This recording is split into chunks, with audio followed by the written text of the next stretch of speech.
Bismillahirrahmanirrahim. Assalamualaikum warahmatullahi wabarakatuh. Alhamdulillah, sahabat-sahabat Arah Juang dimanapun kalian berada. Saya berharap sahabat-sahabatku dalam keadaan sehat, kemudian dilancarkan segala urusan, dilancarkan ibadah puasanya di bulan suci Ramadan ini.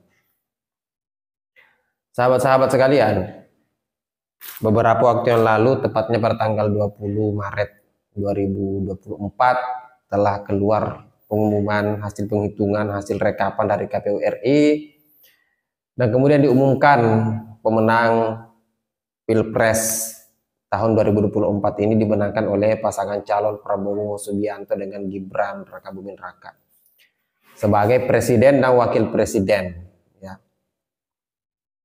Tentu persoalan ini dianggap telah selesai penghitungan KPU dari semua problematika yang terjadi, mulai dari penghitungan dari tingkat TPS, kecamatan, kabupaten, provinsi, bahkan sampai di KPU RI. Tentu ini mengalami banyak drama ya. Tentu salah satunya adalah dari kalangan orang-orang yang kemudian mendukung sangat fanatik dengan paslon 01 dan paslon 03. Sempat beredar isu soal hak angket, beredar isu soal pemaksulan Presiden Joko Widodo, dan ini tentu adalah bagian dari bumbu-bumbu politik yang terjadi. Di video kali ini kita akan membahas sesuai dengan tema atau judul dari konten ini, begitu juga dengan thumbnail yang sudah teman-teman lihat. Berarti kalian sudah tahu arah pembahasan kita di video kali ini, di konten kali ini. Namun kita sebelum masuk ke dalam inti pembahasan kita di konten kali ini, saya berharap untuk saudara-saudaraku, sahabat-sahabatku yang mungkin baru berkunjung di channel ini, untuk memberikan supportnya, dukungannya kepada channel ini. Untuk tetap berkembang, silahkan tekan tombol subscribe yang ada di bawah, kemudian like juga jika kalian suka, share video ini agar menjadi bahan edukasi kepada saudara-saudara kita yang lain. Kemudian silahkan kalian berkomentar, kita berdiskusi di kolom komentar. Sahabat-sahabat sekalian, beberapa waktu yang lalu, tepatnya kemarin ya, saya sempat scroll, kemudian menemukan salah satu video pasca pengumuman penghitungan dari KPU RI, memberikan penetapannya, kemudian mengumumkan pemenang dari Pilpres kali ini. Nah, salah satu komentar atau salah satu cuplikan video yang ingin saya perlihatkan adalah sikap negarawan seorang ketum partai, tepatnya Surya Paloh, ya, ketum Partai Nasdem, yang kemudian memberikan statement dari hasil pengumuman KPU RI. Kita dengarkan dulu penyampaiannya, cuplikan video kali ini. Setelah itu baru kita coba diskusikan bagaimana pandangan kita semua soal pernyataan dari Surya Paloh.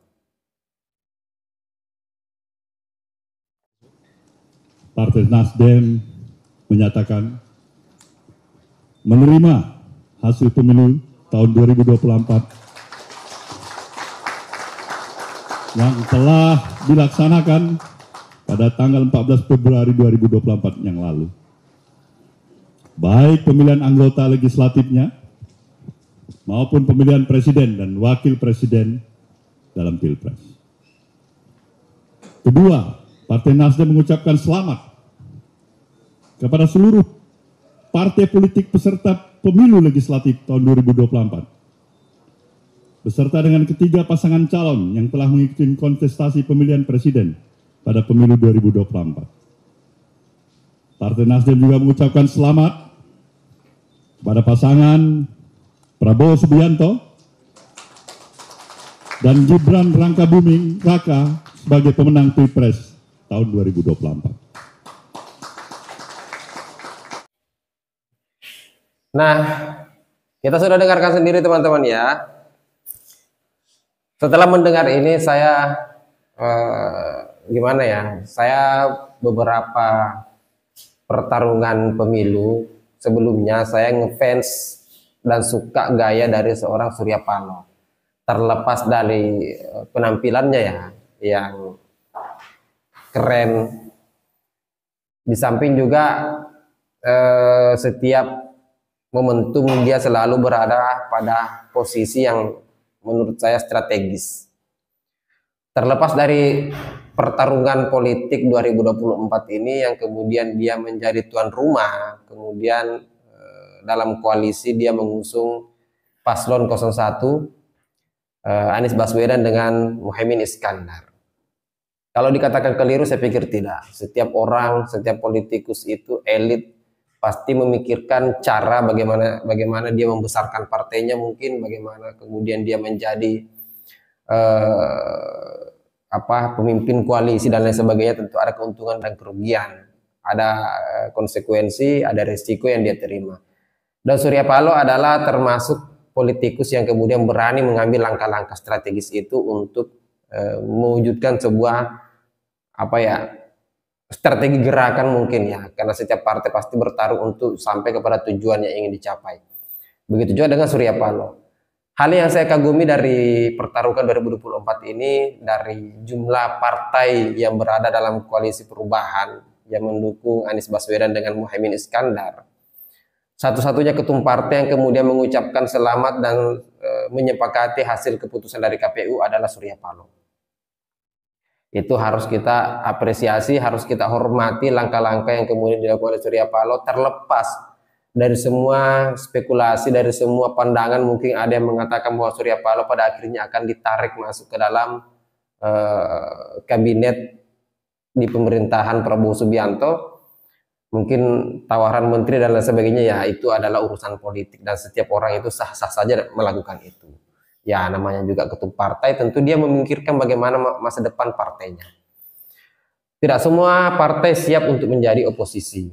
Tentu Nasdem yang kemudian ikut dalam kabinet sebelumnya itu merasakan betul bagaimana mereka berada dalam wilayah pemerintah, ya, tidak menjadi oposisi. Dan tentu hal-hal inilah yang kemudian mungkin menjadi pertimbangan seorang Surya Paloh untuk tidak menjadi oposisi pada periode ke depan, ya.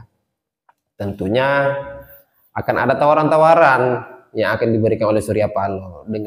Dengan statementnya kali ini, saya pikir ada peluang Nasdem tetap berada dalam kabinet yang akan datang. Ya, kita tunggu saja kabar beritanya, siapa elit yang berasal dari Partai Nasdem yang kemudian masuk dalam jajaran Menteri Prabowo Subianto nantinya. Dan mungkin ini saja sahabat-sahabat sekalian yang sempat saya sampaikan. Silahkan berkomentar bagaimana pandangan kalian setelah mendengar pernyataan dari Surya Paloh ini. Menurut saya koalisi perubahan retak dan tidak solid lagi, walaupun masih ada Timnas Amin yang kemudian berusaha menggunakan jalur-jalur MK, mempersoalkan beberapa hal. Statement soal pemilu ini harus diulang, harus ada yang didiskualifikasi, ya sudahlah. Kita berhenti melakukan hal-hal seperti itu dan menerima kekalahan itu, dan ini adalah bagian dari sebuah pertarungan. Resiko dari bertarung adalah siap kalah dan siap menang. Itu dari saya. Mungkin saya sahabat-sahabat sekalian, kita ketemu di video selanjutnya. Akhir kata, wallahul muwaffiq ila aqwamit thoriq. Assalamualaikum warahmatullahi wabarakatuh.